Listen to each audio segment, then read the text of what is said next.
నమస్కారం. Welcome to I dream. ధర్మ మార్గం కార్యక్రమానికి స్వాగతం. నేను మీ విజిత.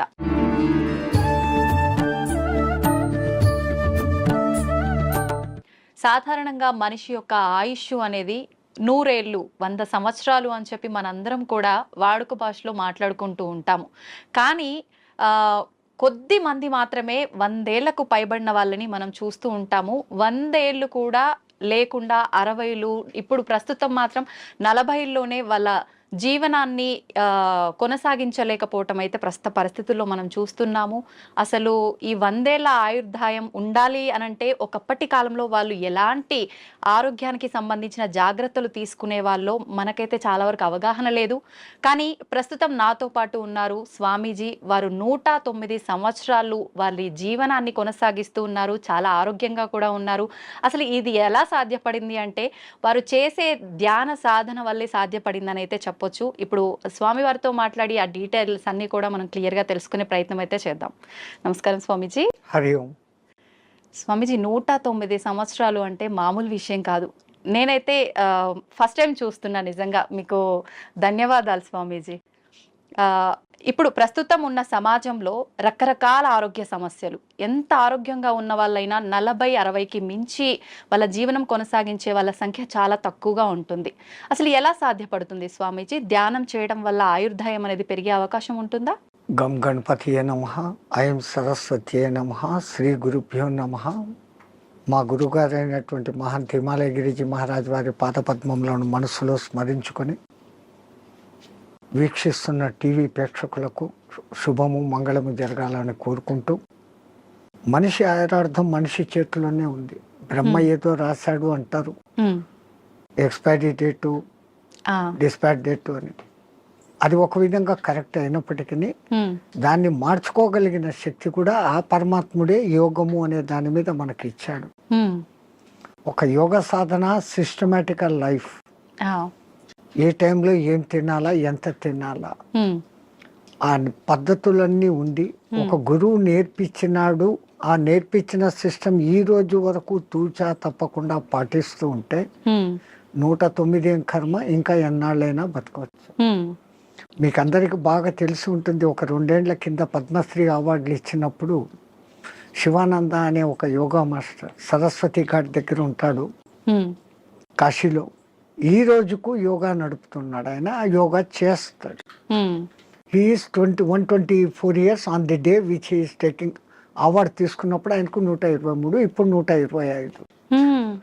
మీ లోపల ఇక్కడ లౌకికంలో తిరుగుతున్న వాళ్ళలో ఆయన మీకు కనపడతాడు. మహామహా యోగులు కొంతమంది వాళ్ళ వయసు ఇంత అని వాళ్ళకు తెలీదు, వాళ్ళ డిసిపుల్స్ కూడా తెలియదు. మరి హిమాలయాలలో ఉండి తపస్సులు చేసుకుంటున్న వాళ్ళు అట్లే ఉన్నారు.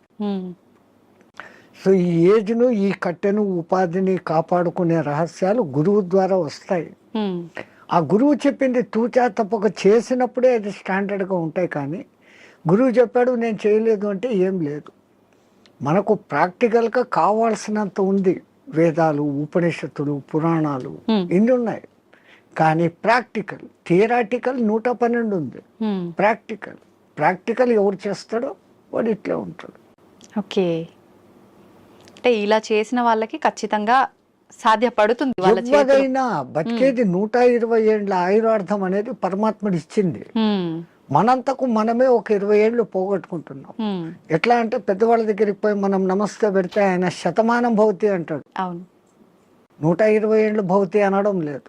అక్కడే 120 ఏళ్ళు పోయింది. ఈ ఉన్న 100 ఏళ్లలో 50 ఏళ్ళు నిద్ర, 15-16 ఏళ్ల వరకు ఏమీ తెలియని బాల్యం, 80-90 వచ్చినప్పటి నుంచి నట్టుబోల్ట్లు లూజ్ అయ్యి అదొక 10 ఏళ్ళు. 100 ఏళ్ళు బతికినా దాంట్లో వాడి నిజమైన బతుకు 15-20 ఏళ్ళు మాత్రమే.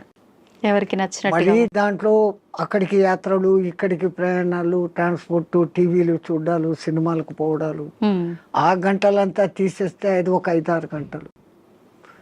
అది నిజమైన మనిషి బతుకు ఎట్లా ఉండాలా అనేది అక్కడ ఉంది. ఎంతసేపు నిద్రపోవాలా, ఎంతసేపు మెలుకోవాలా. పెద్దలు అంటారు దిన్ దియా కామ్ కర్నేకి లియే, రాత్ దియా సోనేకి లియే అని. పగలు పని చేసుకునేకి ఇచ్చాడు, రాత్రి నిద్రపోయేకి ఇచ్చాడు. మనం ప్రకృతికి విరుద్ధంగా రాత్రి అంతా 11-12 వరకు మేల్కుంటున్నాం. సూర్యోదయాన్ని చూడకుండా సూర్యోదయం అయినాక లేస్తాం, కరెక్ట్. అప్పుడు లేచి స్నానాలు చేస్తాం. మన పూర్వీకులు మనకు చెప్పింది బ్రహ్మ ముహూర్త స్నానం, అది దేవతల స్నానం. సరే నీకు అది వీలు కాలేదు, 4:30కి చేయి ఋషుల స్నానం, 5:30కి చేయి మనుషుల స్నానం, సూర్యుడు బయటికి వచ్చినాక చేసే స్నానం రాక్షస స్నానం. అంత సిస్టమ్ ఎందుకు పెట్టినారు? Early to bed, early to get up. 9-10 బజేకు సోజావు, 9-10 గంటలకు నిద్రపోండి, 3 గంటల వరకు 5:30-6 గంటల నిద్ర ఒక మనిషికి అది చాలు, సరిపోతుంది. మనం అట్లా చేయడం లేదు. రాత్రి 11-12 వరకు మేల్కొని పొద్దున 7 గంటలకు లేస్తా ఉన్నాం. అవును. సో అక్కడ కొంచెం దెబ్బ. రెండవది తినే ఆహార పదార్థాలు. ఒకప్పుడు ఏ ఎరువులు వేయకుండా పండించేవాళ్ళు. 6 నెలలు 7 నెలలకు కానీ కోతకు వచ్చేది కాదు ధాన్, గోధుమలు కానీ రైస్ కానీ. ఇప్పుడు 3 నెలలు 2 నెలలకి వచ్చేదానికి చేసేస్తా ఉంటారు ఆర్టిఫిషియల్ ఎరువులు వేసి. సో దాంట్లో శక్తి బలము ఉండడం లేదు. ఆ తినే విధానం కూడా హైయెస్ట్ బాయిలింగ్ చేసి తింటాను. జబ్బులు మూల కారణం అది. పరమాత్ముడు సృష్టించిన 84 లక్షల జీవరాశుల్లో ఏది కూడా ఉడికించి తినడం లేదు, ఫ్రిడ్జుల్లో పెట్టుకోవడం లేదు. అవి హ్యాపీగా ఉన్నాయి, కంటద్దాలు పెట్టుకోవడం లేదు, చౌట్ మిషన్ పెట్టుకోవడం లేదు. మనం పెట్టుకుంటున్నాం. కరెంట్ ఆ ఫుడ్కు వ్యతిరేకం. సహజ ఆహారం ఋషులు మునులు అంతా కందమూలాలు, పండ్లు, ఫలాలు. పరమాత్ముడు ఏది న్యాచురల్గా ఇచ్చినాడో అప్పటికది తినేస్తారు. మళ్ళీ సాయంత్రానికి రేపటికి అని దాచిపెట్టుకోవడం కూడా లేదు. ఓకే, ఎప్పుడు తప్పుడే. ఒకసారి చెట్టు నుంచి కట్ అయితే 3.5 అవర్స్లో తాను తిన్నప్పుడు ఆ చెట్టుకు దానికి కనెక్టివిటీ పవర్ ఉంటుంది, ఆ ఫలము శక్తివంతంగా ఉంటుంది. దాన్ని మనం ఫ్రిడ్జ్లో పెట్టేసి స్టాక్ పెట్టుకొని ఎప్పుడెప్పుడో తింటున్నాం. ఆ చెట్టు కనెక్టివిటీ ఆ పండులో నుంచి పోతుంది. పండు రుచి ఉంటుంది, శక్తి తగ్గిపోతుంది. అయితే స్వామీజీ, ఇప్పుడు మీలాంటి యోగులకే సాధ్యపడుతుందా? ఇప్పుడు మీరు చెప్పినట్టుగా ఇలాంటి ఆహార నియమాలు పాటించి ధ్యానం పైన ఫోకస్ చేస్తే నార్మల్ మనుషులకు కూడా సాధ్యపడుతుందంటారా? ఎవరికైనా అమ్మ, పరమాత్ముడు 24 గంటలు టైం ఇచ్చాడు. 23 గంటలు మీ నిద్ర, మీ లౌకిక వ్యవహారాలు అన్నీ చూసుకోండి, ఎంజాయ్ చేయండి. మనిషి జన్మ ఎత్తాం, ఆనందించాల. ఫ్రెండ్స్తో, రిలేటివ్స్తో సినిమాలు ఎంజాయ్ చేయండి. బట్ 1 అవర్ నాది అనుకోండి. ఈ 1 అవర్లో ఒక half an hour body fitness ఎక్సర్సైజులు, ఒక్క 40-30 మినిట్స్ నేను ఎవరు అన్న ప్రశ్న వేసుకొని మీలోకి మీరు ప్రయాణం. అది ఆత్మధ్యానం అంటాం మేము. ఓకే, బయటికి గమ్మని కూర్చొని ఉంటాం. దానికి ఇంకా ఎన్నో పద్ధతులు ఉన్నాయి. ఒక విగ్రహాన్ని ఊహించుకుంటూ ఆ విగ్రహ మంత్రమే చదువుతూ భ్రమర కీటక న్యాయం అయిపోవడం ఒక విధానం. ఏది లేదు నిరాకారాన్ని చూడాలా అనుకున్నప్పుడు ఆ నిరాకారాన్ని జ్యోతిగా భావించి చూడడం ఒక విధానం. ఆ జ్యోతి నాలోనే వెలుగుతుంది అనుకొని ఆ జ్యోతి దర్శనం కోసం తప్పిస్తూ తపన చేయటం ఒకటి. ఓకే, ఇట్లా విధానాలు వేరే వేరేగా ఉన్నాయి. మన ఋషులు మనకు 100 మార్గాలు చూపించారు. ఎవరికి ఏది అడాప్టబుల్లో, ఎవరికి ఏది సూటబుల్లో, ఎవరికి ఏది సులభంగా చేసుకోగల శక్తి ఉందో వాడు అది చేసుకుంటాడు. మనకు ఆ చాయిస్ ఇచ్చాడు పరమాత్మ, బట్ మనం యూటిలైజ్ చేసుకుంటలేదు. ఓకే, అయితే స్వామీజీ, ఇప్పుడు మీరు ఆధ్యాత్మిక మార్గం వైపు వెళ్ళటానికి, యోగిలా మారటానికి కారణం ఏంటి? మీ కుటుంబ నేపథ్యం ఏంటి? మాకు కుటుంబం అంటూనే లేదు. పరమాత్ముడి దయ, నా అదృష్టం, నా పూర్వజన్మ సుకృతం. నేను 2000 పిల్లవాడిగా ఉన్నప్పుడు హరిద్వార్లో ఉన్న ఒక మేళాలో మిస్ అయినాను. మీరు జాతర ఉత్సవం అంటారు, అట్లా అక్కడ మేము మేళా అంటాం. ఆ మేళాలో మిస్ అయినాను. ఏ ప్రాంతం నుంచి వచ్చానో, నా కులం మతం ఏమి నాకు తెలియదు. బై మిస్టేక్ తప్పిపోయినానో, మా తల్లిదండ్రులకు బరువై నన్ను వదిలిపెట్టారో, ఏ కారణమైనా నాకేదో పూర్వజన్మ పుణ్యం ఉండబట్టి మా గురువు గారు అనే మహంత్ హిమాలయ గిరిజీ మహారాజ్ వారు తన స్థానం రుద్రప్రయాగ నుంచి ఆ మేళాకు వచ్చి ఉండి నన్ను చూసి చేరదీశారు. ఆయనే విద్యాబుద్ధులు చెప్పించారు. ఆ తర్వాత ఆయన దగ్గరనే 7.5 ఏళ్ళు శిష్యరికం చేసిన తర్వాత, డిగ్రీ అయిపోయిన తర్వాత ఆ మహానుభావుడు ఆ 7.5 సంవత్సరాలలో ఈ కుండలిని విద్య, యోగము, పురాణాలు, ఇతిహాసాలు, వేదము, ఈ సాధనాలు చెప్పి ధర్మ ప్రచారం నీ కర్తవ్యం. దేశం ఎట్లుందో తెలుసుకోవాలంటే ముందు పాదయాత్రతో దేశమంతా తిరిగిరా, చార్ధామ్ దర్శన్ అన్నారు. బడా చార్ధామ్ అని ఒకటి, చిన్న చార్ధామ్ అని రెండు ఉన్నాయి. బద్రీ, కేదార్, గంగోత్రి అనేది చార్ధామ్ చోట. బడాది బద్రీ నుంచి పూరి జగన్నాథ్, రామేశ్వరం, ద్వారకా. ద్వారకా నుంచి స్వస్థానం అంటే ఒక్క కాశ్మీర్ విడిచిపెట్టి మిగతా మన దేశం అంతా ఒక చక్కర కొడతాం. ఈ పవిత్ర భారతదేశంలో ఎన్ని సాంప్రదాయాలు ఉన్నాయి, ఎంతమంది ఆహారపు అలవాట్లు ఉన్నాయి, ఎన్ని వాతావరణ పద్ధతులు ఉన్నాయి. ఈ ఉపాధికి అవన్నీ అకష్టం కావాలా. నాకు ఇదే కావాలా అన్నవాడు సన్యాసి కాదు.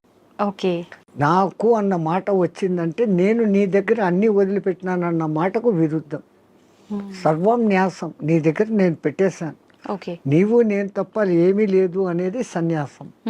మరి అటువంటిప్పుడు మళ్ళీ నాకు ఇది కావాలా, నాకు చపాతీలే కావాలా, నాకు ఏసీ రూమే కావాలా, ఇవన్నీ విరుద్ధం.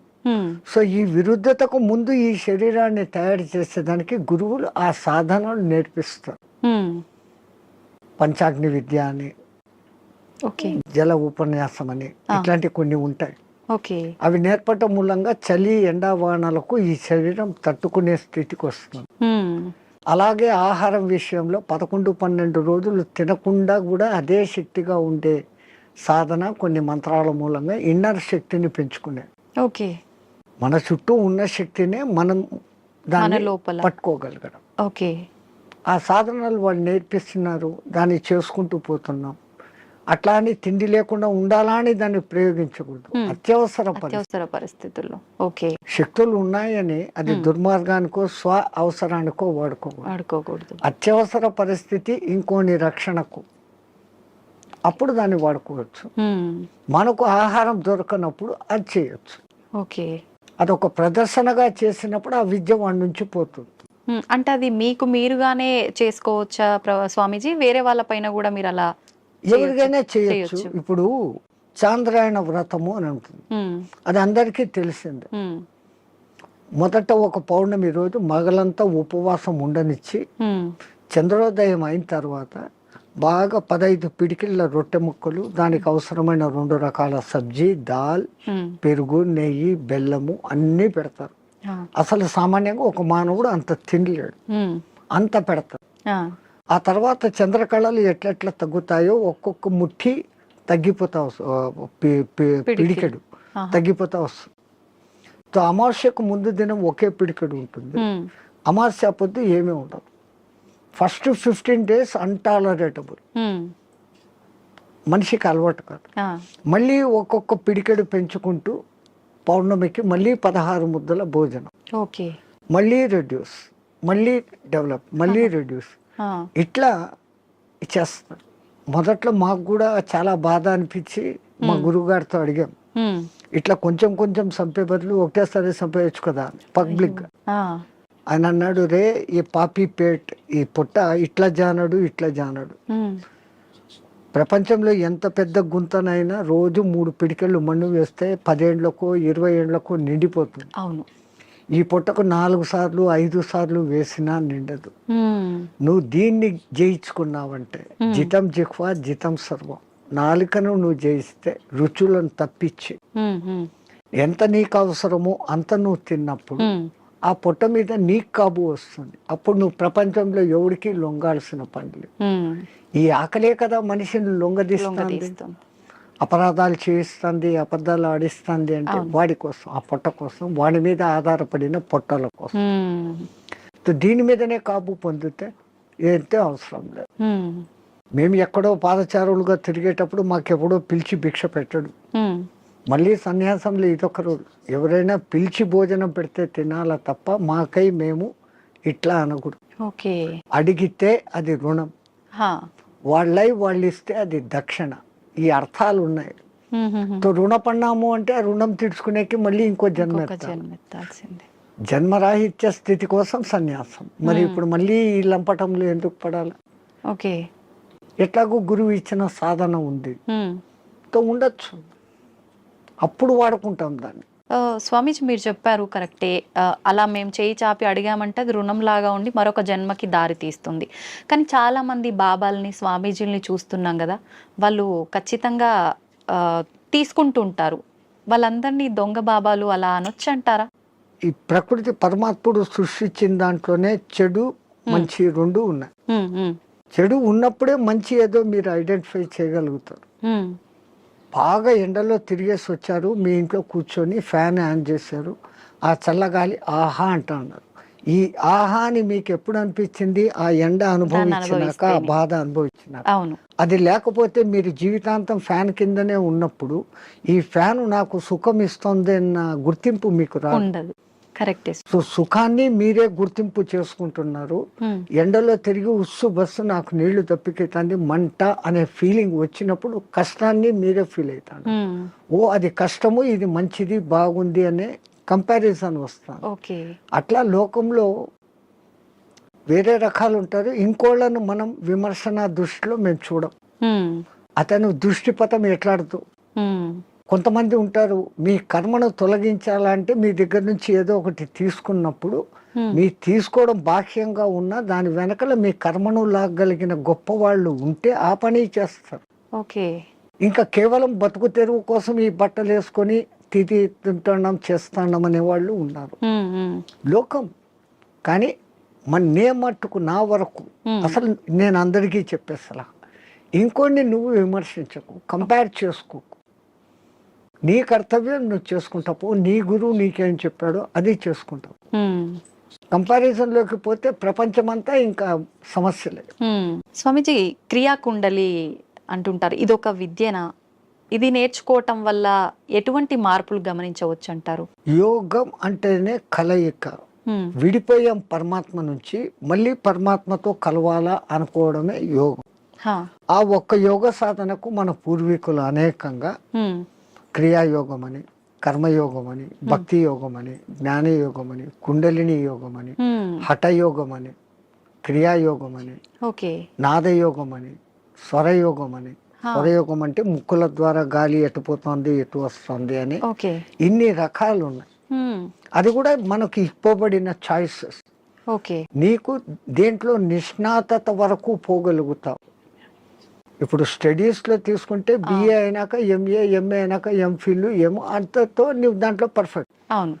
సో దీంట్లో కూడా ఫండమెంటల్స్ నుంచి ఆ స్థాయికి నువ్వు పోగలిగినప్పుడు యూ విల్ అచీవ్. ఎవరైనా కానీ అచీవ్ కావచ్చు. చాయిసెస్. అట్లాంటి దాంట్లో ఈ క్రియాయోగం అనేది ఒకప్పుడు వైదిక కాలంలో ఉండేది, మధ్యలో లుప్తమైపోయాయి.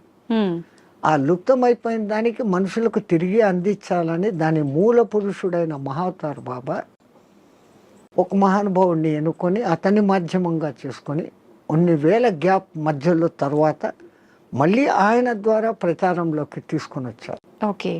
ఆయన తీసుకొని వచ్చిన వాళ్ళలో క్రియాయోగం చేస్తే ఫలితం ఇట్లుంటుంది అని లోకానికి చూపించినోడు ఒక యోగి ఆత్మకథ రాసినాడు కదా పరమానంద. ఆయన డెడ్ బాడీ 15 రోజుల వరకు చెడలేదు. అది యోగి శక్తి. క్రియాయోగం చేస్తే క్రియాయోగం చేస్తే దాంట్లో చేయాల్సిన దాంట్లో కఠినతరమైన సాధన ఏమంటే ఖేచరీ ముద్ర. ఈ నాలుకను వెనకకు మడిచి చిన్న నాలుకను ఉండే దాని వెనకకు పెట్టి నాసికా రంధ్రాలను క్లోజ్ చేస్తూ సాధన చేసినప్పుడు ఆ చిన్న నాలుక బ్రహ్మ మన మైండ్లో నుంచి ఒక రసం ఊరి ఒక డ్రాప్ పడుతుంది. అది అన్నాహారాలకు నీటి దప్పికలను కానివ్వకుండా చేయటమే కాకుండా ఈశ్వరానుసంధాన శక్తిని కలుగజేస్తుంది. బ్రహ్మరంధ్రం యాక్టివేట్ అయ్యేటట్టు చేస్తుంది. షట్చక్రాలు యాక్టివ్గా ఉండేదానికి కారణభూతమైంది. షట్చక్రాలు ఎప్పుడు యాక్టివ్గా ఉంటాయో ఆ షట్చక్రాలు నియంత్రిస్తున్న ఇన్నర్ ఆర్గాన్స్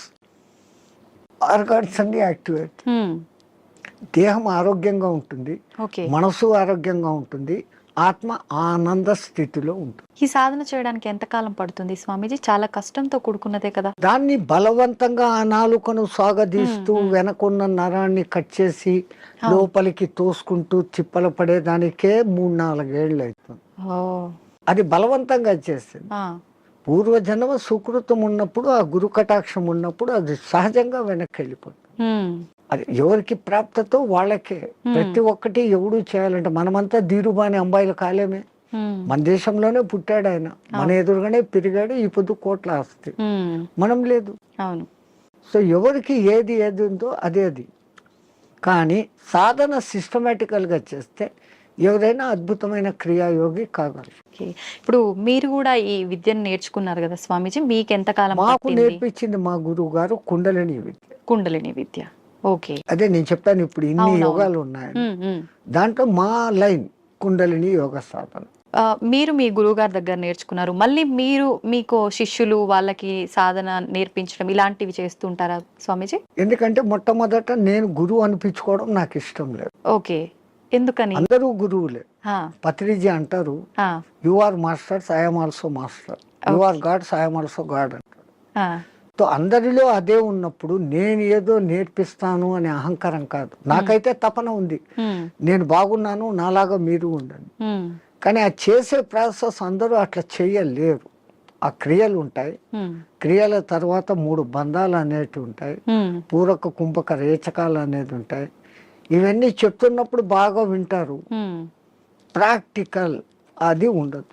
థియరాటికల్గా నేను వాళ్ళకి పూర్తి అర్థమయ్యేటట్టు చెప్తా వాళ్ళ భాషలో. ఉమ్, బట్ చెప్పిన తర్వాత ఆ రోజు చాలా బాగుంది అంటారు, నెక్స్ట్ డే దాన్ని చెయ్యరు. ఉమ్, వీళ్ళందరూ ఎట్లున్నారంటే ఈ కాలంలో ఈ పొద్దు వినేలా రేపటికంతా నాకు వచ్చారు. వింటే రాదు కదా. Practical, practical, everything practical. Okay. Swamiji, మీరు ఇన్ని సంవత్సరాలుగా రకరకాల మార్పులు సమాజంలో కానీ మనుషుల్లో కానీ చూస్తూ వచ్చారు కదా, ప్రత్యేకించి చెప్పాలి అని అంటే ఎక్కువగా మార్పు చెందిన విషయాలు ఏంటి?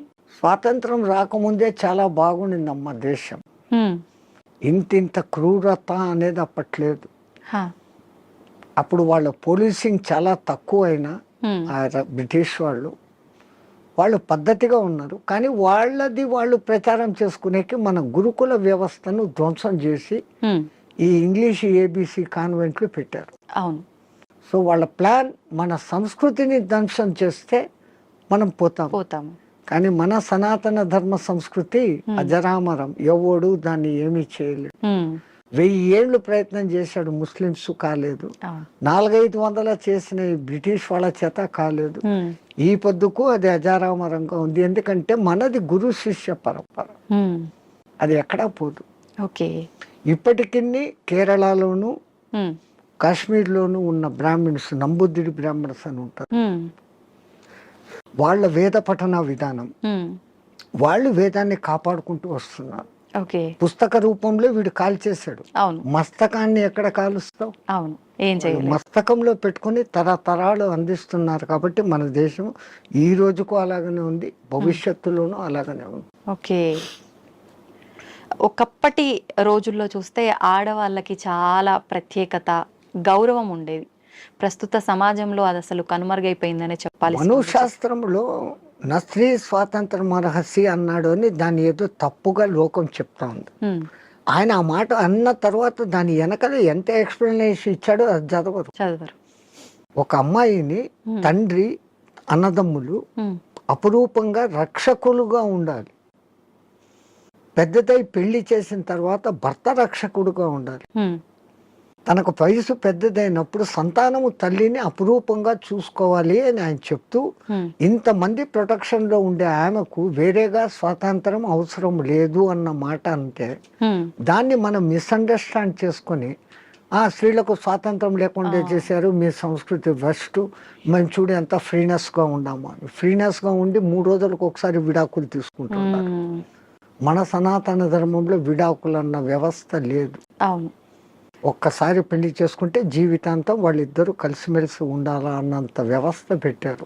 స్వామీజీ, మీరు అన్నది కరెక్టే, కానీ ప్రస్తుత సమాజంలో చూసుకుంటే విడాకుల సంఖ్య చాలా పెరిగిందనే చెప్పాలి. ఎందుకంటే ఈ డామినేషన్ పెరిగిపోయింది. ఉమ్, నేను నీలాగా చదువుకున్నాను, నన్ను తక్కువ ఎక్కువ చూస్తున్నావు అన్న డిఫరెన్స్లు వస్తాను. ఉమ్, ఉమ్, ఒక చిన్న కాంప్రమైజ్, ఆయన అట్లా అన్నాడు నేను ఇట్లా అన్నాను అంటే అది విడిపోతుంది. అవును.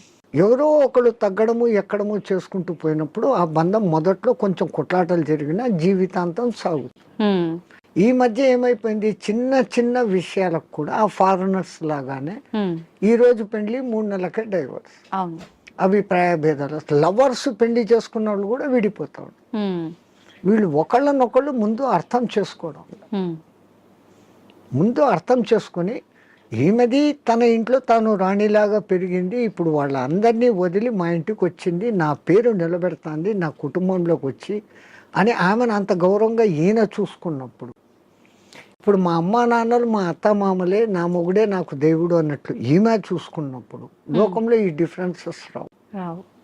తప్పు ఇటుందా అటుందా కాదు, వీళ్ళిద్దరి మధ్య సరి అయిన అవగాహన ఉందా అండర్స్టాండింగ్ కూడా లేదు. ఒక తల్లికి ఏం భయం ఉంటుంది, 20 ఏళ్ల వరకు పెంచుకున్న కొడుకు ఎక్కడ ఆమె కొంగులో కట్టేస్తే వెళ్ళిపోతుందో అనేది తల్లి బాధ. నేను మా వాళ్ళందరినీ ఇడిచిపెట్టి ఇక్కడికి వస్తే ఈమె పెత్తనం ఏంది, నా మొగుడుతో నాకు స్వేచ్ఛ లేదు అని ఈమె. కరెక్ట్ చెప్పారు స్వామిజీ. ఆ భావ ఈ విధంగా ఉన్నప్పుడు ఇట్లా ఉంటుంది. మా అమ్మని విడిచిపెట్టేస్తాను, వీళ్ళే ఈ అత్తమామలే నా అమ్మ నాన్న అనుకున్న మెంటాలిటీలోకి ఈమె వచ్చినప్పుడు గొలాట లేదు. నా ఆడబిడ్డలు వేరే ఇంటికి ఇచ్చాను, ఆ పేరే ఆడబిడ్డ, అవును ఈడబిడ్డ కాదు ఆడబిడ్డ అంటాడు.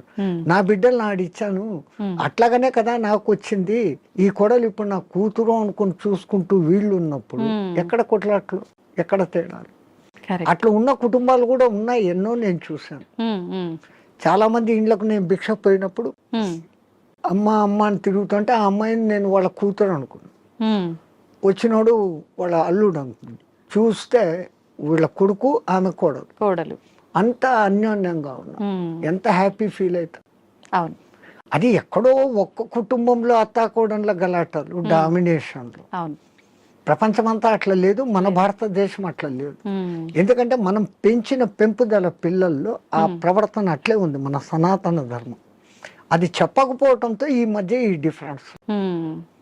సమిష్టి కుటుంబంలో ఉన్న పెరిగిన పిల్లలు అద్భుతంగా ఉంటారు, ఎందుకంటే వాళ్ళకి అన్ని ఆప్యాయతలు, మా అత్త ససు అన్ని వరుసలు అక్కడ ఉంటాయి. అవును, పెళ్లికి ముందు నుంచే అత్త మేనత్త, మేనమామ, మామ, అత్త, ఇవన్నీ వరుసలు ఉంటాయి.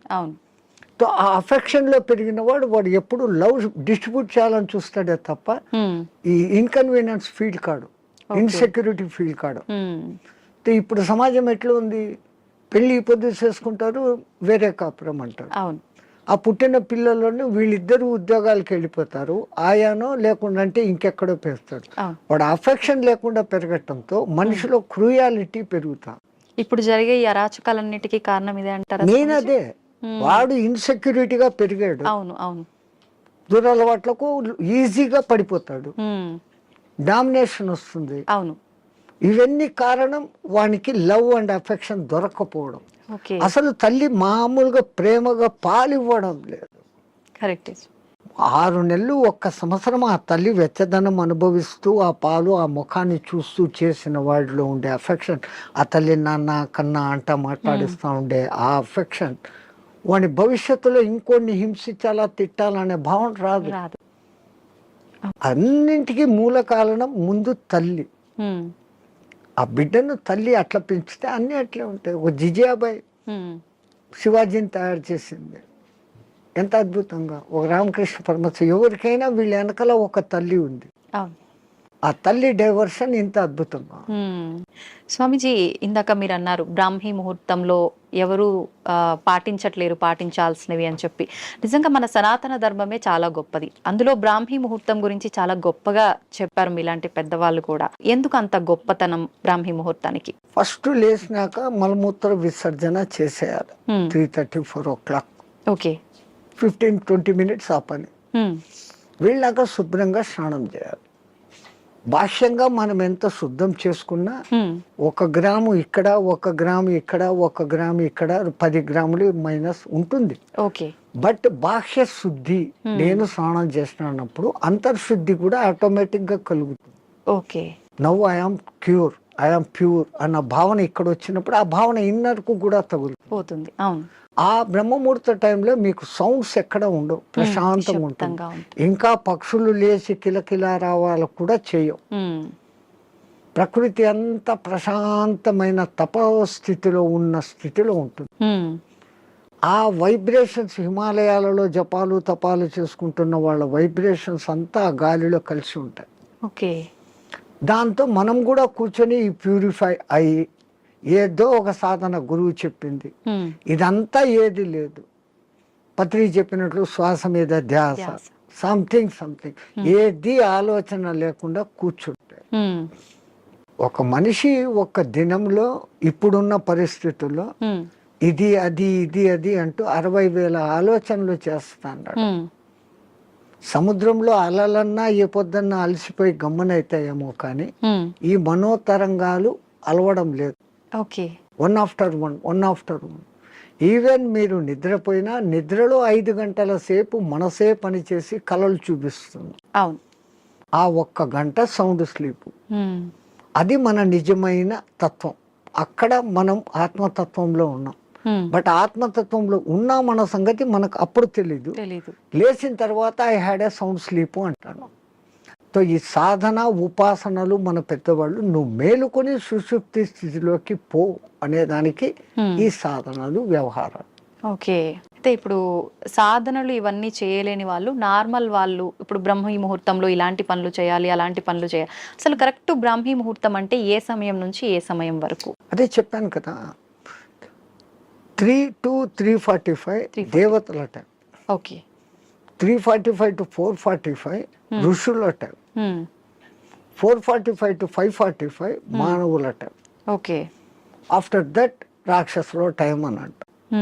ఇప్పుడు ప్రతి ఒక్కరూ రాక్షసుల టైంలోనే అన్ని స్నానాలు. సూర్యోదయం అప్పుడు ఆ అరుణ కిరణాలు అని వస్తాయి కదా, దాంట్లో ఎన్నో రకాల మనకు ఆరోగ్యాన్ని ఉత్తేజాన్ని కలిగించే వేవ్స్ ఉంటాయి.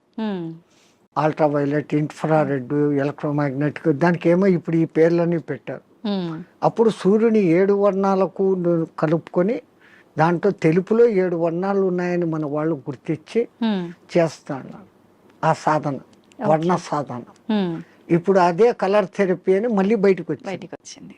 రంగు బాటళ్లలో నీళ్లు పెట్టి సూర్యుడి దగ్గర పెట్టి బయట ఎండలో 7 రోజులు అట్లా పెట్టిన నీళ్లు తాగితే ఆ కలర్ కు సంబంధించిన జబ్బు ఉన్న వాళ్ళకి క్యూర్ అవుతారు. ఒక్క సూర్యుడు ఆరోగ్య ప్రదాత అని మన వాళ్ళు చెప్పారు. దాంట్లో నుంచే ఇన్ని వస్తున్నాయి. ఇప్పుడు మన భూమి మీద పెరుగుతున్న మూలికలు అన్నీ పెరుగుతున్నాయంటే సూర్యుడు ఆధారం. నైట్ పూట తన సూర్యకిరణాలనే చంద్రుని మీదకి పంపించి అక్కడి నుంచి రిఫ్లెక్ట్ అయ్యి అది ఔషధులకు శక్తిని ఇస్తున్నాడు సర్కిట్. ఓకే. సో అందుకే మన పూర్వీకులు గుర్తించి ఆరోగ్యం భాస్కరాది చేత అన్నారు. ఆరోగ్యం సూర్యుని చేతిలో ఉంది. ఓకే. స్వామిజీ, ప్రాణాయామం ఇది చేసే వాళ్ళు ఎక్కువ కాలం జీవించే అవకాశం ఉంటుందంటారు కదా? 100%. పూర్వీకులు చెప్పిన లెక్క 21,600 రెస్పిరేషన్స్, 21,600 హంస జపం సాధారణంగా ఎవడో చేసేస్తాను ఇన్వాలంటరీ. అప్పుడు ఆ ఊపిరితిత్తులు ఇంతే పని చేస్తుంది. ఇటు తీసుకుంటున్నాం, ఇట్లా వదిలేస్తున్నాం. పరమాత్ముడు మనకు ఊపిరితిత్తులు ఇంత పని చేసేకి ఇచ్చాడు. దాంట్లో 10th కాదు కదా, 1% కూడా మనం చేయడం లేదు. తీసుకుంటున్నాం, వదులుతున్నాం. తీసుకున్న గాలిని యూటిలైజ్ చేసుకోవడం లేదు, ఉపయోగించుకోవడం. ఆ దానికి ప్రత్యేకంగా ఈ పూరక కుంభక రేచకాలు అనే ప్రాణాయామ వ్యవస్థ పెద్దవాళ్ళు పెట్టారు. ఓకే. సంపూర్ణంగా ఊపిరితిత్తులు నిండేంతగా దీర్ఘంగా శ్వాస తీసుకొని ముక్కులు మూసేస్తాం. ఓకే. ఆ తర్వాత బలవంతంగా ఆ గాలిని మింగుతున్న ఫీలింగ్ చేసి కడుపులో కూడా గాలి పోతోంది అని చెప్పి మళ్ళీ ఒకసారి ముక్కులు ఓపెన్ చేసి ఇంకొంచెం తీసుకుంటాం. అంత గాలి తీసుకొని మన కెపాసిటీని బట్టి 30 seconds 40 secondsతో ఆరంభించి నెలలు సంవత్సరాలు గడిచేసరికి 2 minutes 2.5 minutes వరకు ఆ కుంభకంలో ఉంచినప్పుడు తీసుకున్న గాలి మొత్తం యూటిలైజ్ అయ్యి కణాలు ఇడిచిన కార్బన్ డైఆక్సైడ్ అంతా వచ్చి బయటకు వచ్చేస్తుంది. అది రేచకం. ఈ విధంగా చేయడంలో మనకు శాస్త్రజ్ఞులు, మన ఆ పూర్వీక శాస్త్రజ్ఞులు చెప్పింది ఇడా పింగళ అనేది సూర్య చంద్ర నాడులు. ఒక ముక్కు ద్వారా చల్లని గాలి బాడీలోకి వస్తుంది, ఒక ముక్కు ద్వారా వేడి. శరీరంలో శీతోష్ణాలు సమస్థితిలో ఉండి ఆ రెండింటిని నియంత్రించగలిగినప్పుడు వాయువు ఈ రెండు ముక్కులలో కాకుండా మనకున్న 72,000 నాడులలో 11 నాడులు ముఖ్యం. కండ్లకు పోయేది, చెవులకు పోయేది, ముక్కులకు పోయేది. ఓకే. ఇవన్నీ కాకుండా ఈ 11 మళ్ళీ సుషుమ్న అనేది మూలాధార చక్రం నుంచి సహస్రారం వరకు కనెక్టివిటీ కలిగిన ఒకే ఒక్క నరం. ఓకే. మిగతాది కొన్ని చోట్ల వచ్చి కట్ అయిపోతాయి, ఎన్ని చోట్ల వచ్చి కట్ అయిపోతాయి. ఇది అఖండంగా మూలాధారం నుంచి అక్కడ దాకా వస్తుంది. ఓకే. దాని లోపలికి గాలి ప్రవేశం చేసినప్పుడు అక్కడ జరిగే సంచలనం మనిషికి దీర్ఘాయుష్. అసలు ఈ ప్రాణాయామం చేస్తేనే దీర్ఘాయుష్. కారణం మామూలు మనిషి ఒక నిమిషంలో 15 రెస్పిరేషన్లు తీసుకుంటే నేను నిమిషం సేపు గాలిని బంధించగలిగినాను అంటే నాకు 15 రెస్పిరేషన్లు సేవ్డ్ కదా. It is in my bank account. Okay. ఒక్క ప్రాణాయామంలో నేను 15 ఊపిర్లు మిగిలిపెట్టుకుంటే 1 గంట సేపు చేస్తే అంటే 60 నిమిషాలు ఇంటూ 15 900 వాయువులు. ఒక 10-11 దినాలు చేస్తే 9,000 21,000 వచ్చేదానికి ఒక 10 రోజులు 1 నిమిషం చేస్తే 10 దినాల తర్వాత నాకు 1 దినం ఆయుష్ పెరిగింది. అవును. It is in my hands. So అదే నేను 2 నిమిషాలు చేస్తే 5 రోజుల్లోనే నాకు 1 రోజు ఆయువు పెరిగింది. అది కారణం. ఓకే. ప్రాణాయామంలో అది రహస్యం. ఇంకా ఈ ప్రాణాయాన్ని ఇంకా బాగా డెవలప్ చేసుకొని ఇడా పింగళలో కాకుండా సుషుమ్నలోకి ప్రవేశం చేస్తూ ఎక్కిస్తూ ఆడిస్తూ ఉన్నప్పుడు ఏదో ఒక దినం మన అదృష్టము, ఆ గురు కటాక్షము, దైవానుగ్రహము ఉండి ఆ గాలి కుండలిని ప్రేరేపిస్తుంది. ఓకే. ఒక్కసారి కుండలిని ప్రేరణ చేసినాక ఈ ఆత్మతత్వం ఏం, సృష్టి రహస్యం ఏం, పరమాత్మ ఏం, నేను ఏం అన్న సంగతి వాడికే తెలిసిపోతుంది. ఇంకా అది బయటికి చెప్పుకునేందుకు కానీ ఆనంద స్థితిలోకి వాడు ఉంటాడు ఆ సాధకుడు. ఇది మామూలు వాళ్ళకి సాధ్యపడుతుందా స్వామీజీ? ఎవరికైనా పశుపక్షాదులకు కూడా దేవుడు ఆ కుండలిని శక్తి ఇచ్చాడు. ఇప్పుడు మా ఫిజికల్ బాడీ తయారీలో మెదడు, చేతులు, కాళ్ళు, రెక్కలు, ఇంటర్నల్ ఆర్గాన్స్, గుండె, ఊపిరితిత్తులు అని మీకు ఫిజికల్గా ఎట్లా కనపడుతున్నాయో కనపడని అంగాలు షట్చక్రాలు అనేటివి, నాడులు అనేటివి అవి విశ్వశక్తి ప్రసారకాలు. నరాలలో రక్త ప్రసరణ, ఆక్సిడేషన్ ఇది జరుగుతుంది. అవును. మన వాళ్ళు ఈ 2 రకాలుగా చూశారు. అది వ్యవహారం. ఓకే. అక్కడ ఆ తేడాను గమనించి వాళ్ళు ఆ సాధనాలు చేశారు. మాకు కనపడదు, అది లేదు అనుకుని వాళ్ళ లోకం, ఈ లోకమే, ఈ జన్మే శాశ్వతం అనుకునేది వాళ్ళ సిద్ధాంతం. మనకు జన్మలు ఉన్నాయి అన్నది మన సిద్ధాంతం. ఇప్పుడు చాలా మంది ధ్యానం చేయాలనుకుంటారు కానీ మనసుని నియంత్రించుకోలేకపోతుంటారు. ఏకాగ్రత లోపిస్తూ ఉంటుంది, రకరకాల ఆలోచనలు కదులుతూ ఉంటాయి. ఎలా నియంత్రించుకోగలుగుతారు స్వామీజీ? మనసుకు ఒక్క డ్యూటీ అప్పచెప్తే పాపం మనసు ఏం చేస్తుంది? గమ్మన ఉన్నప్పుడు 112 ఆలోచనలు చేస్తాను. ఇప్పుడు మీరు కుట్టు పని చేస్తారు, మిషన్ మీద కూర్చున్నారు, మీకు కుట్టు పని తెలుసు. ఇన్వాలంటరీగా మీరు ఆ బట్ట అక్కడ పెడతారు, ఎట్లా పొడి చేయాలో చేస్తారు, కాళ్ళు కదుపుతూ ఉంటారు, కుట్టు మిషన్ నడుస్తుంటుంది, కళ్ళతో చూస్తుంటారు, కుట్టు పోతుందా లేదా పోతుంది. ఇదంతా ఎట్లా వచ్చింది? ఒక ప్రాక్టీస్, ఒక దినంలో రాదు. సో అక్కడ మీరు మనసంతా ఎక్కడ పెట్టారు? కుట్టు లైన్ గా పోతుందా లేదా అనేదాన్ని. ఇంకోటి ముగ్గులు వేస్తారు బయట, మీరు 5 చుక్కలు ఇట్లా పెట్టాలా, 3 ఇట్లా పెట్టాలా ప్లాన్. ఈ ఒక్క లైన్ తో అన్నిటినీ ఇట్ట తిప్పి ఇక్కడికి తీసుకుని వస్తారు. మీ ఆంధ్రాలో రథం ముగ్గు అని వేస్తారు, అన్ని చుక్కలను ఒక్క లైన్ తో కలుపుతారు. సో అక్కడ వాళ్ళ కాన్సన్ట్రేషన్ అంతా ఎక్కడుంది? నేర్చుకున్నప్పటి నుంచి ఎట్ట తిప్పారు, కళ్ళు అట్ట పోతుంటాయి, చెయ్యి అట్ట వెళ్ళిపోతా ఉంటుంది. సో ఈ కాన్సన్ట్రేషన్ మీరు అక్కడ పెట్టారు. అట్లే మనం ఒక్క దాని మీద కాన్సన్ట్రేషన్ పెట్టినప్పుడు మనసు ఆ టైంలో మీకు రెండో ఆలోచన ఏముంది?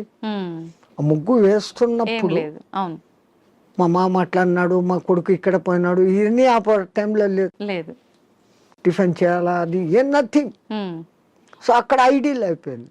సో ఒక్క పర్టికులర్ డ్యూటీ మనసుకు అప్పచెప్పతే ఆ మనసు అదే చేస్తూ ఉంటుంది. అందుకే మన పూర్వీకులు ఒక తమాషా ఎగ్జాంపుల్ చెప్తారు. ఎవరో ఒక ఆయన తపస్సు చేశాడు, దేవుడు ప్రత్యక్షమైతే నా అన్ని పనులు చూసుకునేదానికి ఒక సెక్రటరీని నాకు అపాయింట్ చేయి. వాడు దేవుడే ప్రత్యక్షమైతే వాడు ఇట్లాంటి వరం అడిగాడు. అది కూడా నేను చెప్పంగానే చేసేయాలా అన్నాడు. డేంజర్ రా, నువ్వు ఎప్పుడు దానికి పనులు చెప్పలేవు, అది పనులు చెప్పకపోతే నీకే తినేస్తుంది అని. నో ప్రాబ్లం, నేను ఎప్పుడు పనులు చెప్తాను దానికి అన్నా. ఆ దెయ్యం ప్రక్షేపమైంది. నాకు ఒక 6 అంతస్తులు బిల్డింగ్ కట్టు అన్నాడు. 6 అంతస్తులు బిల్డింగ్ కట్టేదానికి 2-3 ఏళ్ళు అవుతుందని వీడు అనుకున్నాడు. అది పట్టు అనింది, బిల్డింగ్ తయారైపోయింది. మహారాజ్ ఇంకేం పని అనింది. కుక్కర్ కావాలా, ఫ్రిడ్జ్ కావాలా, బెడ్ కావాలా, ఏసీ కావాలా, వీడు ఇట్లా అడుగుతున్నాడు. అక్కడక్కడ అన్ని వచ్చేస్తాను. ఇంక ఏం అడిగేదానికి లేకుండా పోయింది. ఇంకా దానికి పని చెప్పకపోతే వీడి పని పడుతుంది అంతే. అప్పుడు వాడు గురువు దగ్గరికి పోయినాడు. మహారాజ్, బుద్ధి లేక నేను ఇట్లాంటి వరం అడిగినాను, ఇది ఇట్లా చేస్తుంది అనుకోలేదు. What am I to do, క్యా కర్నా మై? అరే ఉస్ భూత్ కో ఇతర్ లేకే, ఆ దేయాన్ని ఎక్కడికి తా అన్నాడు. అది వచ్చింది. మా గురువు చెప్పిన పని చెయ్యను, దానికి కమాండ్ అన్నా. అది ఇంకోటి మాట, వీడి మాట వినాలి కదా. అవును, వీడు చెప్పినాడు, మా గురువు చెప్పినట్టు చేయన్నాడు. ఓకే మహారాజ్, గురు మహారాజ్ ఏం చేయమంటారు? అక్కడ ఒక తాటి చెట్టు ఉండేది, దాన్ని ఎక్కువ దిగు అన్నాడు. అది ఈ రోజుకు ఎక్కి దిగుతానే ఉంది. So technique. అవును, అట్లా ఇదే దృష్టి, మనం ధ్యాస, నేను చెట్టు ఎక్కుతున్నాను, ఈ చెట్టులోకి శ్వాస ఎక్కి దిగుతాను, దాన్ని అబ్జర్వ్ చేస్తూ ఉంటే మీ మనస్సుకు ఇప్పుడు ఇంకా అదే డ్యూటీ. అవును అవును, దానికి రెండో డ్యూటీ లేదు. ఆ దయ్యానికి రెండో డ్యూటీ, మనసుకు రెండో డ్యూటీ లేదు. ఈ ఎక్కి దిగడం గమనించడం, అదే ప్రాణాయామ ప్రక్రియలో కూడా. దాన్ని మంత్రంతో జోడించి చేస్తే ఇంకా శక్తివంతం. మన బాడీలోని కణకణము మంత్రబద్ధమైతూ ఒకానొక దినానికి ఈ మాంసపిండం మంత్రపిండం కాగలుగుతుంది. మంత్రంతో అనుసంధానం చేస్తారు. మంత్రాలు చదవలేని వాళ్ళు ఉంటారు, మాకు మంత్రాలు ఇష్టం లేదు, మేము మతం కాదు అనేవాళ్ళు. మంత్రం ఎవరికి వాళ్ళు చెప్పుకోవాలా స్వామిజీ, ఉపదేశం తీసుకోవాలా గురువుల దగ్గర నుంచి. అందుకే గురువు అవసరం, గురు బినా విద్యా నహి అని. కొన్నాళ్ళు ఆయన దగ్గర శిష్యరికం చేసినప్పుడు వీడు దేనికి సూటబుల్, నేను ఇచ్చే విద్యను వీడు సద్వినియోగం చేస్తాడా, దుర్వినియోగం చేస్తాడా. అందుకే పాతకాలంలో కొన్నాళ్ళు నా దగ్గర సేవ చేయి అంటారు. మన మెంటాలిటీ అర్థమవుతుంది. వాడు సిడ్ఫిరా అయితే గనక నేనేం నీ దగ్గర సేవ చేసేది, నాకు ఇంత పైసా ఉంది అంటాడు. ఆ వినయత ముందు మనిషిలో ఉండాలి. ఆయన దగ్గర ఈ పని చేస్తే నాకు మంచి జరుగుతుంది అనే విశ్వాసం ఉండాలి. ఈ రెండు ఉన్నప్పుడు ఆ గురువు గాడిదను చూపించి ఇది దేవుడు, దీని పూజ చేయంటే చేసినప్పుడు ఆ గాడిదలోనే నీకు దేవుడు కనపడుతుంది. పైలా విశ్వాస ప్రథం సోపాన్. విశ్వాసం అనేది అన్నిటికీ మించిన శక్తి. ఇక్కడ ఒకటి అచీవ్ చేయాలా అనుకున్నప్పుడు దాని మీద నేను చేయగలనా లేదా ముందే డిసిషన్ తీసుకోండి. గురువు ఒక మంత్రం ఇచ్చాడు, ఈ అనుష్ఠానం ఇట్లా చేయాలా, రోజు లేచి ఈ అగ్ని తర్పణాలు చేయాలా, ఇవన్నీ నేను చేయగలనా లేదా అనుకున్నప్పుడు గురుదేవా ఇయ్యండి అనాలి. ఆ మంత్రం తీసేసుకున్నాను, నేను చేసుకోలేదు, దాన్ని చేయాల్సిన రీతిలో చేయకపోయినప్పుడు ఏం ఫలితం?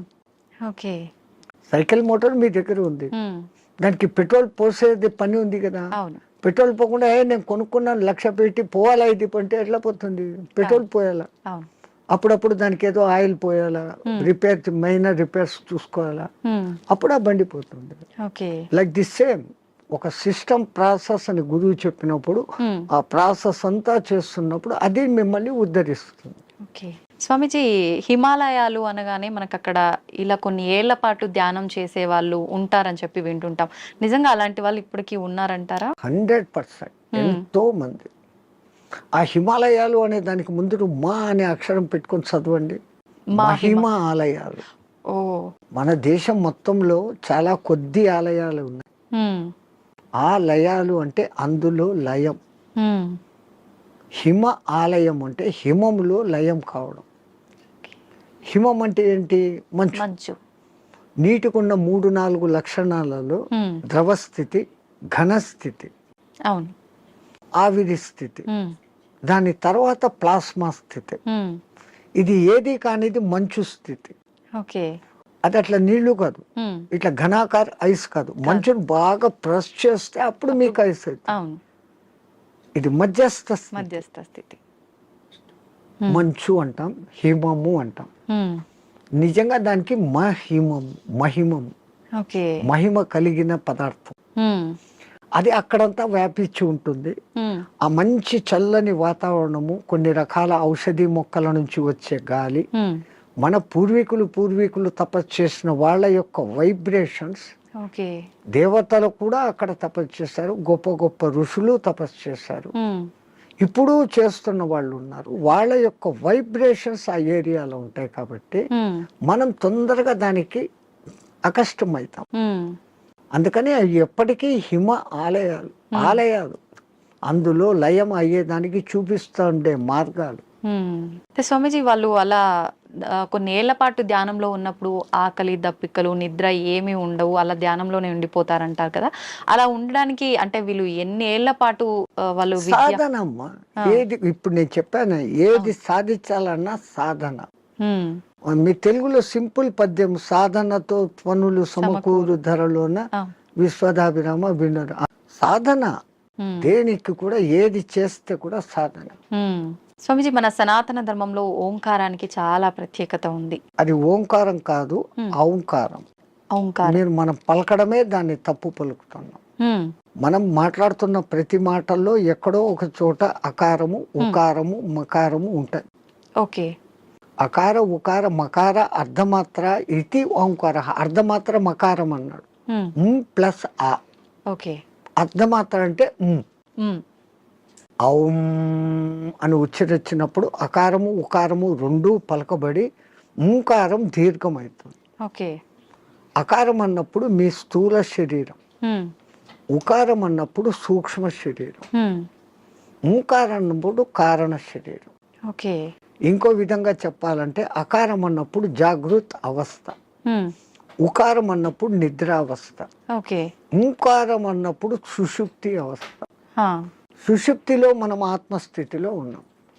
మేలుకొని ఆత్మస్థితిలో ఉండేదానికి పరమాత్ముడు మనకి ఇచ్చిన అత్యంత గొప్పది, విశ్వమంతా వ్యాపించి ఉన్న శబ్దం ఏదైతే ఉందో అది ఓంకారం. ఓంకారం కాదు, ఓంకారం.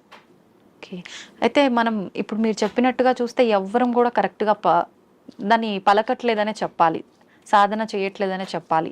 మరి అక్కడే గురువులు చెప్పేది ఈ వివరమంతా చెప్పి, ఒరే నాయనా ఇట్లా ఉచ్చారణ చేయన్నప్పుడు విశ్వమంతా వ్యాపించున్న ఆ శబ్దంతో మన శబ్దము అనుసంధానం అవుతుంది. ఓకే. సైంటిస్ట్ ఇప్పుడు రికార్డు చేశారు, సూర్యుడి నుంచి చూస్తున్న శబ్దము ఔం ఔం అని ఉంది. గెలాక్సీ సౌండ్ ఔం అని ఉంది. భూమి తిరిగే వేగపు సౌండ్, గ్రహాలు తిరిగే వేగపు సౌండ్ వేరే వేరే విధంగా వినపడుతున్నాయి, కానీ అంతంగా ఔం ఔం అన్న శబ్దమే ఉంది. సో దాన్ని ఇట్లా అట్టాడు చేసినప్పుడు ఔం ముక్కుల ద్వారా వదులుతున్నాం, మనం చేసేది ఓ అంటున్నాం నోటి ద్వారా. ఓడ అవును అవును అనేది రావడం లే. అవును అనే దాని పక్కన శూన్యం పెట్టినప్పుడు ఔం. అకార ఉకార మకారాలు మూడు పలకపడతాయి. ఇక్కడేం జరుగుతుంది, ఓ అంటున్నాం, నోటి ద్వారా గాలిపోతాం. సో మనం పూర్ణ ఫలితం పొందలేదంటే చిన్న పొరపాటు అక్కడ ఉంది. అది ఎందుకు అంత రహస్యంగా పెట్టి గురువులు శిష్యులకే చెప్పినప్పుడు దాన్ని అర్థం చేసుకుని వాడు చేస్తున్నాడు. అందరికీ చెప్పాలా అంటే దానికి అర్హత ఉండాలి, ఆ ప్రాప్తత ఉండాలి. కానీ ఇప్పుడు అది కూడా మేము బహిరంగంగా అందరికీ చెప్తున్నారు. నాయనా మీరు చేసుకునే వాళ్ళు పూజలు చేసుకునేటప్పుడు ఇట్లా చేసుకోండి, సామూహికంగా అర్చేయండి. అది అలవాటు అయిపోయింది, రాదు. అందరూ ఔం అని ఎక్కడా పలకరు. మనం ఒక్కళ్ళం అక్కడ అందరూ ఓం నమ శివాయ అంటే మనం ఒక్కళ్ళం ఇక్కడ ఔం నమ శివాయ అన్నామంటే డిఫరెన్స్ అయిపోతుంది. మనమే తప్పు చేస్తున్నామేమో అనేటట్టుగా స్వరం మారిపోతుంది, వాళ్ళందరూ మన దిక్కు చూస్తుంటారు. సో మనము ఇంట్లో కూర్చొని ప్రత్యేక సాధనలు చేసేటప్పుడన్నా కనీసం ఎక్కడ ఏది ఉచ్చరించాల్సి వచ్చినా ఔం అని ఉచ్చరించండి, ఓం అని కాదు. ఇంకా సామూహికంలో తప్పడం లేదు. 10 మంది కూర్చొని శివ సహస్రనామము అష్టోత్తరము ఏదో ఒకటి చేస్తారు. ప్రతి దానికి ఓం నమ శివాయ, ఓం శంభవే నమో, భయోశ్వరాయ నమో, నిధనపతి నమ, నిధనపతాంతకాయ నమ, వీటన్నిటికి ముందు ఓం ఓం అంటారు. ఓం ఓం అంటాం. మాకు ఇదే అలవాటు అయిపోయింది, ఓం ఓం అని అంటాం. ఓం అనేది మా నోట్లో రాదు. నిజంగా అంటే మనం పలకాల్సిన మంత్రం ఏదైనా తప్పు పలుకుతున్నాము అంటే దానివల్ల మనకు ఫలితం కలగకపోగా దోషం కలిగే అవకాశం ఉంటుందా స్వామీజీ? దోషము అని అంటే సైంటిఫికల్గా మీకు నేను చెప్పాలంటే ఇప్పుడు ఈ షట్చక్రాలు అనేది పెటల్స్తో ఉంటుంది. మూలాధారం 4 పెటల్స్, దళాలు, స్వాధిష్టానం 6, మణిపూరకం 10, అట్లా 10, 12, 16, 2, 50 అక్షరాలు దాంట్లో నిక్షిప్తమై ఉంటాయి. వర్ష అనేది మూలాధారంలో, పాప బాబమ్మ అనేది అట్లా ఒకటి వేరే వేరేగా ఉంటాయి. ఈ మంత్రం ఒక రిథమాటిక్ గా చదివినప్పుడు మీరు పియానో మీద అది అడ్డదిడ్డంగా కొడితే సరిగ్గా రాదు. వాడు వాయించాల్సిన రీతిలో వాయించినప్పుడు సుమధురంగా వస్తుంది. ఇట్లా ఈ మంత్రం కూడా ఆ లెహర్ చదివినప్పుడు ఈ పెటల్స్ కదులుతాయి. ఆ పెటల్స్ కదిలినప్పుడు ఆ చక్రం కంట్రోల్ చేస్తున్న మీ ఇన్నర్ ఆర్గాన్స్. మూలాధారము పెద్ద పేగును కంట్రోల్ చేస్తుంది. స్వాధిష్టానము చిన్న పేగులను, యూరినరీ బ్లాడర్ను, రీప్రొడక్టివిటీ ఆర్గాన్ను చేస్తుంది. మణిపూరకము డైజెషన్ సిస్టము, చిన్న పేగులు ప్లస్ అన్నాశయము, వీటిని కంట్రోల్ చేస్తుంది. అట్లా ఏ అంగాలను అవి చేస్తుందో ఈ జరిగే వైబ్రేషన్స్ ఆ అంగాలను శక్తివంతంగా, ఆరోగ్యవంతంగా చేస్తాయి. ముందు మంత్రాలలో ఉన్న అర్థం ఇది. అందుకనే వాళ్ళు స్వరము ఇట్లా పలకాల, ఇట్లా చేయాలని. వేదం అందరూ చదవలేము అంటే కారణం, ఓ గురువు దగ్గర 12 ఏళ్ళు నేర్చుకుంటే ఒక్క ఋగ్వేదం వస్తుంది మీకు. ఒక్కొక్క వేదం నేర్చుకునేకి 12 ఏళ్ల కాలం సుస్వరంగా. ఇప్పుడు అనేక మంది పాపం వేద పాఠశాలలు పెట్టి మళ్ళీ మన పూర్వ సంస్కృతి ఇంత గొప్పదన్న సంగతి తెలుసుకుని ఎట్లా చేస్తే బాగుంటుంది ఏమన్న సంగతి మీద పోతున్నారు. వేదం అంతా సైన్స్ అమ్మా, ఊరికే ఏది చెప్పలేదు. సంధ్యావందనం చేసే దగ్గర నుంచి సైన్స్. ఇప్పుడు వీళ్ళు చేసే సంధ్యావనం తప్పు పట్టడం కాదు. పాతకాలంలో వాళ్ళు ఏం చేశారు, నదిలో వక్షస్థలం లోతు నీళ్లలో నీటికి ఎదురు ప్రవాహానికి నిలబడి ఓ చెంబుతో నీళ్లు తీసుకొని ఆ సూర్యుని దిక్కు పెట్టి ధారగా వదిలేవాళ్ళు. ఎప్పుడైతే ఒక మనిషి ఇంత లోతు నీళ్లలోకి పోతాడో అపాన వాయువు ఆటోమేటిక్గా పైకి వస్తుంది. మామూలు నీళ్ల తొట్టిలో ఒక ఎంటీ చెంబును ముంచండి, ఎంత ప్రెషర్ వస్తుంది, లోపల కానీ పైకి రావాలని చూస్తూ ఉంటాం. అదేమో ఇంత చెంబు, ఎంతో బలం ఉపయోగించాలి. సో ఈ అపాన వాయువు పైకి వస్తుంది. మనం చెంబు నీళ్లు తీసుకొని అన్నప్పుడు ప్రాణవాయువుని తీసుకున్నాం. ప్రాణ అపాన సమాయక్తం పచాన్యన్నం చతుర్దినం అని భగవద్గీతలో చెప్పిన ఆ ప్రాణ అపాయాల సమ్మిళనం జరిగి శరీరంలోని స్థూల సూక్ష్మ కారణ శరీరాలకు ఆ శక్తి పోతుంది. ఆ ధార అట్లా వదులుతున్నప్పుడు సూర్యకిరణాలు ఆ ధారలో నుంచి ఫిల్టర్ అయ్యి వచ్చి ఇట్లా పెట్టి పోసేటప్పుడు సరిగ్గా మన షట్చక్రాలు ఉంటాయి. ఆ ధార మన ఎదురుగా షట్చక్రాల దగ్గర పడతా ఉంటుంది. ఆ కిరణాలు ఆ ఈ ధారలో నుంచి ఫిల్టర్ అయ్యి మన షట్చక్రాలకు కావాల్సిన కిరణాలను అందిస్తుంది. సూర్యుడిలో అనేక కిరణాలు ఉన్నాయి. సహస్ర కిరణుడు అని ఆయనకు పేరు. 1000 రకాల కిరణాలు ఉన్నాయి. ఒక్కొక్క కిరణం ఒక్కొక్క పని చేస్తుంది. ఆ పని చేయడం కూడా 12 నెలలలో ఒక్కొక్క నెలకు ఒక్కొక్క విధంగా చేస్తుంది. అందుకనే ద్వాదశాదిత్యుడు అని పేరు పెట్టారు. ఉన్న సూర్యుడు ఒక్కడైనా ఒక్కొక్క నెలలో ఆయన మార్పులు చెందుతూ ఆ కిరణాల ప్రవాహం ఇస్తాడు. ఇప్పుడు ఈ విధంగా సంధ్యావందనం చేసినప్పుడు రావాల్సిన గుడ్ కిరణాలు మనలోకి వచ్చి ఆరోగ్యం బాగుంటుంది. చక్రాలు నీట్ గా యాక్టివేట్ అవుతాయి. అసలు గాయత్రి మంత్రం 24 అక్షరాలు చదివినప్పుడు మన 24 తత్వాలు శుద్ధీకరణ. అవన్నీ వైబ్రేషన్ వర్డ్స్. శబ్దం వైబ్రేషన్ క్రియేట్ చేస్తుంది. పెద్ద పెద్ద సైంటిస్టులు ఇప్పుడు నిరూపణ చేస్తున్నారు. పలకాల్సిన రీతిలో ఓంకారం పలుకుతే అది దూరంగా స్క్రీన్ మీద మీకు గొప్ప శ్రీచక్ర యంత్రాన్ని చూపించింది. ప్రూవ్డ్. ఇంకొన్ని మంత్రాలు చదివినప్పుడు ఇంకొన్ని డిజైన్లు వచ్చినాయి. అవన్నీ ఏది మన పూర్వీకులు యంత్రాలు అని గీస్తారే, ఈ గ్రహానికి ఇట్లా గీయాలి, ఇట్లా పెట్టాలి, ఇంత చకోరాలు, ఇంత వృత్తాలు అని. అదంతా ఏమంటే ఇది శబ్దశాస్త్రము, రేఖాశాస్త్రాన్ని అనుసంధానం చేసి వాళ్ళ శబ్దోత్పత్తి ఈ వైబ్రేషన్స్ ఇట్లా క్రియేట్ అవుతాయని వాళ్ళకి తెలుసు. అందుకని ఆ రిథీమ్గా పలికినప్పుడు ఆ ఫలితాలు వస్తాయి. వస్తాయి. స్వామిజీ, నేనే గాయత్రి మంత్రంకి సంబంధించి అడుగుదాం అనుకున్నా, మీరే ఆ టాపిక్ తీసుకొచ్చారు. గాయత్రి మంత్రం ఆడవాళ్ళు చదవటానికి పనికిరాదు అని చెప్పి 100% చదవచ్చు. ఉమ్, మంత్రము సూర్యుడిదైన అధిష్టాన దేవత అమ్మ గాయత్రి దేవి, ఉమ్, 5 ముఖాలతో ఉన్న మహాతల్లి అని మనం చెప్పుకుంటాను. ఉమ్, అట్లాంటప్పుడు స్త్రీ చదవకూడదని ఎక్కడుంది? ఇదే విషయమై పండిత శ్రీరామ శర్మ అనే మహానుభావుడు, ఉమ్, ఆయన ఉత్తరప్రదేశ్లో ఉండేవాడు. 24 ఏళ్ళు సంవత్సరానికి 24 లక్షల గాయత్రిని చేస్తూ ఉపాసన చేస్తే ఉమ్, ఆయనకు ఆ తల్లి తాను ఉన్న ప్రదేశం, విశ్వామిత్రుడు తపస్సు చేసుకున్న ప్రదేశాన్ని చూపిస్తే ఉమ్, అక్కడ పోయి ఈ అఖండ జ్యోతిని పెట్టి నిత్యము గాయత్రి యజ్ఞాలు చేస్తూ ఉమ్. ఆడవాళ్లకు యజ్ఞోపవీతాలు వేస్తూ గాయత్రి ఉపదేశం చేసేవాడు. ఓకే. అప్పుడు కొంతమంది ఉత్తరప్రదేశ్ బ్రాహ్మణ్స్ ఉమ్, ఆయన మీద కోర్టులో కేసేసినారు. నువ్వు వేదాన్ని భ్రష్టు పట్టిస్తున్నావు, మా సదాచారాన్ని భ్రష్టు పట్టిస్తున్నావు, వేదాలు గాయత్రి మంత్రం చదవకూడదు. ఓకే. ఆయన కోర్టులో ఒకటే మాట అన్నాడు, ఉమ్, అయ్యా మీరు వేదాలు ఉపనిషత్తులు అన్నీ చదివారంటారు కదా, ఉమ్, ఎక్కడైనా ఒక్క శ్లోకము స్త్రీకి గాయత్రి ఉపదేశం చేయకూడదు అని రాసి ఉంటే, ఉమ్, పలానా ఋషి చెప్పాడు, పలానా దేవత చెప్పాడు అనే కోటింగ్ ఒక్కటి ఉంటే ఉమ్, నాకు ఇవ్వండి, నా బ్రాహ్మణత్వాన్ని, నా సంస్థను మూసేస్తా, ఉమ్, నా బ్రాహ్మణత్వాన్ని వదులుకొని జనేవి తీసేస్తాను అన్నాడు. ఉమ్, వీళ్ళు 3 నెలలు తల కింద కాళ్ళు పైన పెట్టి ఎతికారు, ఆ, లేదు. ఓకే. ఎందుకు స్త్రీకి లేదు అన్నారంటే ఆమెకు కుటుంబ బాధ్యతలు ఎక్కువ, ఉమ్, ఈ మాసికంలో వాళ్ళకు ఈ పీరియడ్ కొంచెం ఇబ్బందికరంగా ఉంటుంది. అవును. అప్పుడు ఆ అనుష్ఠానం ప్రకారం కనీసం న్యాయంగా గాయత్రి చేయాలంటే 24 ముద్రలు వేస్తూ, ఉమ్, ఒక్కొక్క ముద్ర వేస్తూ ఒక్కొక్కసారి గాయత్రి 24 అక్షర గాయత్రిలన్నా చేయాలి. ఓకే. మళ్ళీ దాంట్లో 3 రకాలు ఉన్నాయి. ఉమ్, ఒక్క గాయత్రి త్రిపద ఆ, 8 అక్షరాలతో ఉండాలి. ఓకే. అది అనుష్ఠుప్ ఛందస్సు అని ఇంకోటి ఉంది, 32 అక్షరాలు, అది 4 పాదాలు ఉంటుంది, ఉమ్, ఉమ్, అది కూడా 8వ అక్షరాలుగానే అవుతుంది. ఉమ్, అదంతా ఒక రహస్యం.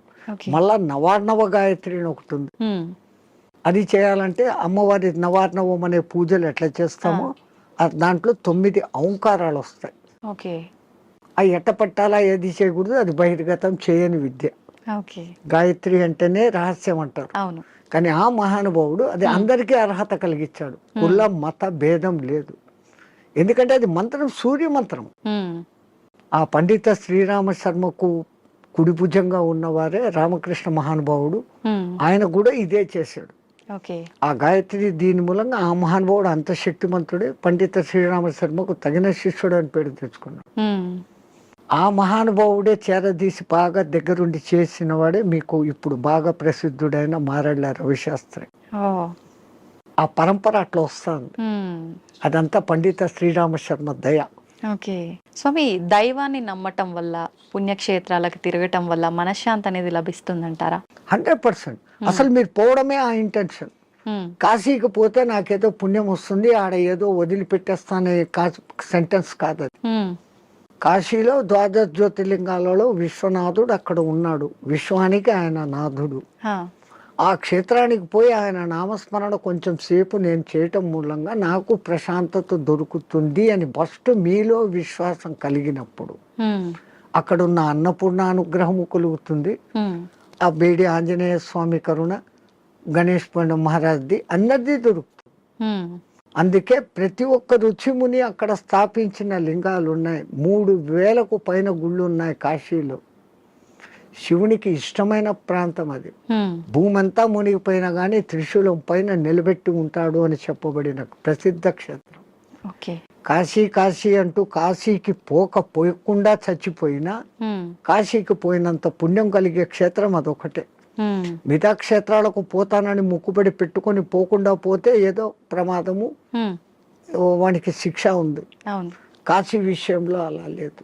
ఉమ్, అంతటి గొప్ప అక్కడికి వచ్చింది అంటే ఒకటి ప్రజల విశ్వాసము, అక్కడ తపస్సులు చేసిన వాళ్ళ యొక్క శక్తి హా, ధార పోయడం అనేది ఆ ప్రాంతానికి ఆ ప్రసిద్ధత వస్తుంది. ఓకే. భూమి అంతా ఒకటే అయినప్పటికీ సులభమైన ఉదాహరణ, ఇప్పుడు ఎండాకాలం కాదు, మామూలు చిన్న ఎండ ఉన్నప్పుడు ఉమ్, ఒక భూతద్దం తీసుకొని వచ్చి పేపర్ మీద పెడితే అది కాలుతా ఉంది. ఆ భూతద్దం నుంచి కిరణాలు కాన్సన్ట్రేషన్ అవును. అట్లా విశ్వశక్తి కాన్సన్ట్రేషన్ ప్రదేశాలు కొన్ని, అవి పుణ్యక్షేత్రాలు, తీర్థక్షేత్రాలు, ఓకే. తీర్థయాత్రలు. తీర్థం అంటే నీళ్లు. నీళ్ళు.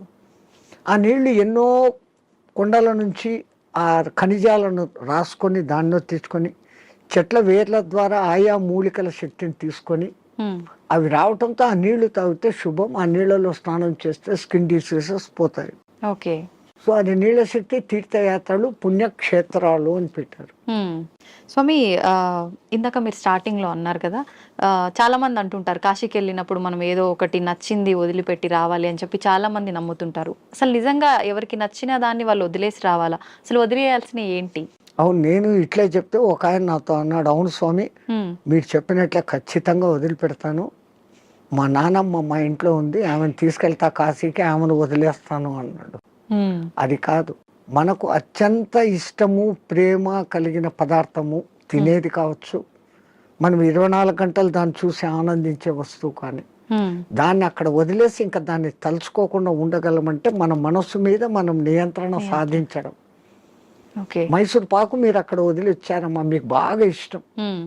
ఇక్కడికి వచ్చిన 10వ రోజు 12వ రోజు ఎవడో పార్టీ పెట్టాడు, ఆడ మైసూర్ పాకు చూడంగానే ఈ కళ్ళు మీకు ఆర్డర్ ఇస్తుంది, ముక్కు ఆ మైసూర్ పాకను పట్టేస్తుంది, నాలుక నీళ్లు ఉడతాయి.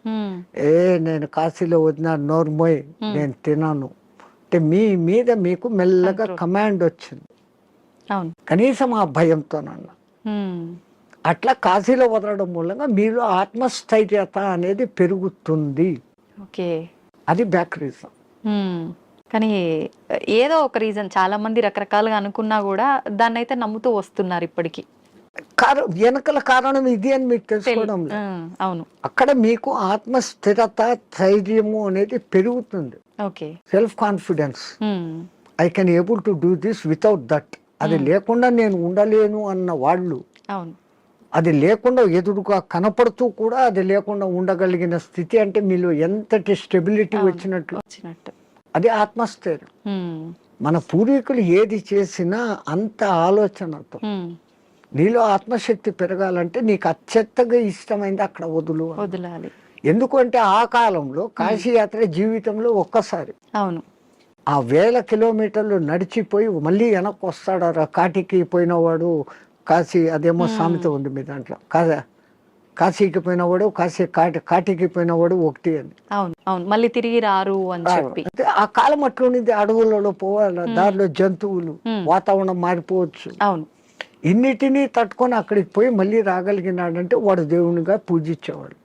రెండవది, వాడు వచ్చేటప్పటికి అక్కడ కాశీలో నేను పలానా వదిలేసి వచ్చాను మోనుకున్నాను అన్నప్పుడు వాళ్ళు ఇక్కడ ఆత్మశక్తి పెరిగి వాడు ఇక్కడ ఎవరికి ఏ మంచి మాట చెప్పినా అది జరిగిపోతుంది, వాక్ శుద్ధి వస్తుంది.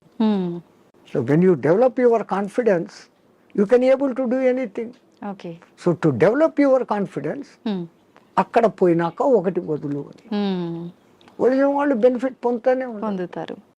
స్వామి, చాలా మంది అంటుంటారు, అంటే ఇప్పుడు ఇందాక మీరు చెప్పినట్టుగా వెళ్ళిన వాళ్ళు తిరిగి రారేమో అన్న ఒక ఉద్దేశంతోటో మరేంటో తెలియదు, కానీ చాలా మంది నమ్మకం ఏంటంటే పిల్లలు ఉండి వాళ్ళ పెళ్ళిళ్ళు అన్నీ అయిపోయిన వాళ్ళు మాత్రమే కాశీకి వెళ్ళాలి, దర్శించుకోవాలి, అవన్నీ అవ్వని వాళ్ళు కాశీలోకి పోయి సస్తే మోక్షం అనుకుంటే కాదు. నాకు తెలిసి ఒక మంచి కోటీశ్వర దంపతులు 3వ తరాన్ని కూడా చూసేశారు. ఆ 3వ తరం కూడా 18 yearsకి వచ్చింది మనవాళ్ళు.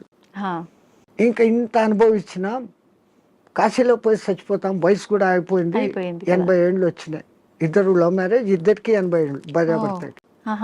బట్ డబ్బు ఉంది, అక్కడ మంచి బిల్డింగ్ కొనుక్కున్నారు, 4 సర్వెంట్లను ఎత్తుకొని పోయినారు, వంట వండేకి పనులు చేసుకునేకి. రోజు పోయి స్వామి దర్శన్ వస్తూ ఉన్నారు.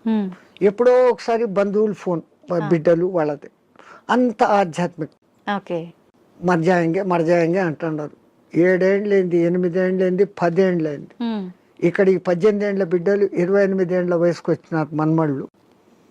వాళ్ళకి మ్యారేజ్, ముగ్గురికి ఒకేసారి కుదిరింది, వేరే వేరే కమ్యూనిటీ హాల్. తాత పెళ్ళి మాది అంటే అరే ఇక్కడ కాశీలో ఉండి 15 ఏళ్ళు అయిపోయింది, 95కి వచ్చినాం.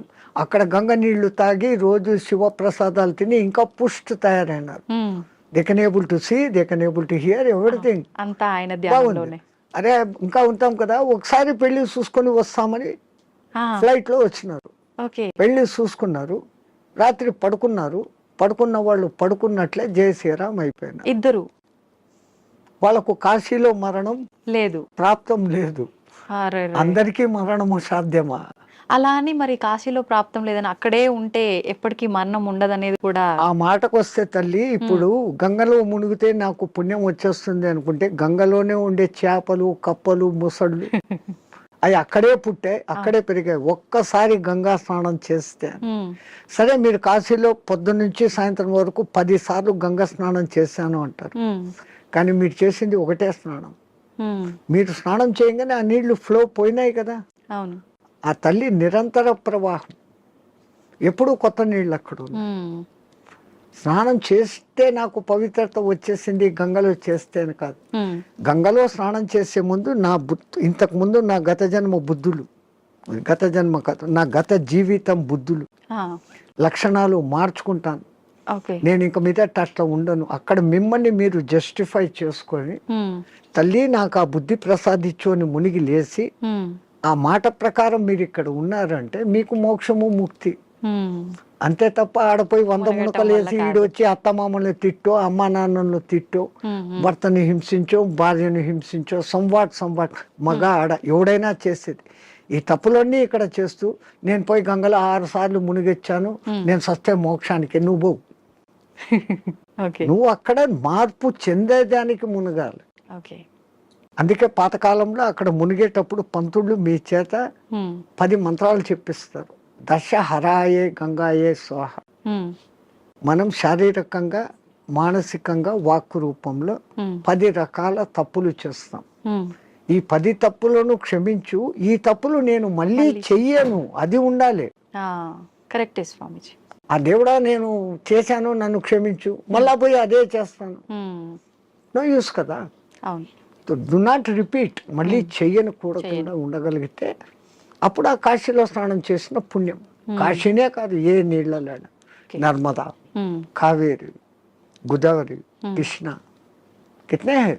అవును స్వామి, కాశీలో మరణించిన వారికి చెవు ఇలా పైకి వచ్చినట్టుగా ఉంటుందని చెప్పి అంటుంటారు కదా, సైంటిఫికల్ గా కూడా ప్రూఫ్ అయ్యింది. ఎందుకని అట్లా? అక్కడ ఉన్న ఆ వాతావరణము, ఎంత శవాలను అక్కడ కాలుస్తూ ఉన్నా, ఈ మధ్య కొంచెం అక్కడ మాంసాహార దుకాణాలు పెట్టినా, ఆ ప్రత్యేకమైన కాశీ ఏరియాలో ఒక వాయు వైబ్రేషన్స్ వేరే, ఆ నిరంతర భగవన్నామ ఉచ్చారణ వైబ్రేషన్స్ ఆ గాలిలో కలిసి, అక్కడ చనిపోయిన మనిషికి ఈ కుడి చెవు కింది భాగం దగ్గర ఒక నరువు ఉంటుంది. ఆ నరువు ఉబ్బుతుంది, బాడీ అంతా ఉబ్బుతుంది. ఫస్ట్ ఆ నరువు అక్కడ ఉబ్బుతుంది ప్రత్యేకంగా అక్కడ. మిగతా ప్రాంతాలలో అది జరగదు.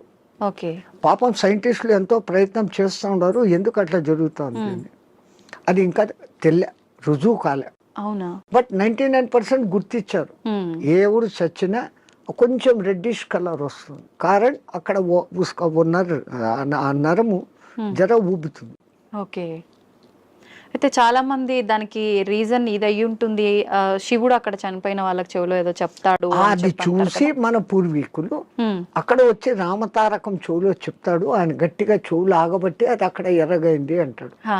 ఆయనకు అదే పని, ఆ సచ్చినోడికి అందరి దగ్గర పోయి చెవులు పీకి చెప్తానే కూర్చుంటాడా? అంతే కదా, మనకు ఆ విశ్వాస్. అంతే. కాశీలో నేను చనిపోతే శివుడు నన్ను స్పృశిస్తున్నాడు,